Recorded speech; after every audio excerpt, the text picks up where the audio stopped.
beberapa hal, Bang. MBG itu sudah tidak lagi layak kita sebut sebagai makan bergizi gratis.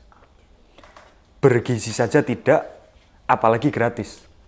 Oke. Total keracunan sekarang lebih dari 28.000. Dan kalau bicara gratis, ini tidak gratis. Ini adalah uang kita sendiri yang dikelola oleh mereka. Oke. 335 triliun uang yang digelontorkan untuk MBG itu pada dasarnya adalah penghambur-hamburan uang, bukan untuk rakyat. Saya berikan ilustrasi yang mudah. Satu SPPG itu per tahun bisa punya laba minimal 1,8 miliar, Bang. Satu SPPG? Satu SPPG. Minimal 1,8 miliar kalau tanpa korupsi. Bayangkan kalau korupsi.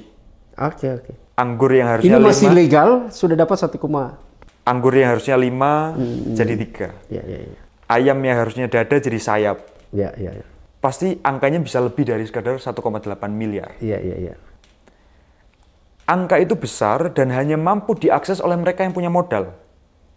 Artinya mereka yang bisa punya SPPG, selain harus punya modal secara ekonomi, juga harus punya modal secara politik. Iya. Karena akses untuk mendapatkan SPPG itu melalui mekanisme yang sangat tertutup.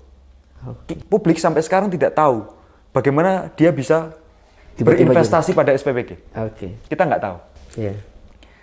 Nah, yang terjadi di mana-mana, dan saya kemudian ilustrasikan di daerah saya.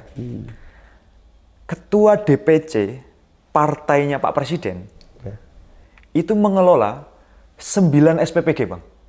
DPC? Ketua DPC. 9 SPPG? 9 SPPG. Artinya tanpa korupsi, Anggota, jadi dianya langsung gitu ya? dia langsung. Dia menjabat nggak DPRD? Dia menjabat. Wow. 9 SPPG itu artinya per tahun dia mendapatkan. Ini menarik ya. Saya concern di isu ini, soal isu DPRD gitu ya, DPR dan DPRD. Sorry, saya potong gitu ya. Harusnya ini kalau kepolisian, KPK itu masuk di situ. Ini real. Karena undang-undangnya jelas. Tidak boleh anggota DPR pada saat maju caleg itu tanda tangan tuh. Tidak boleh rangkap jabatan di perusahaan. Satu.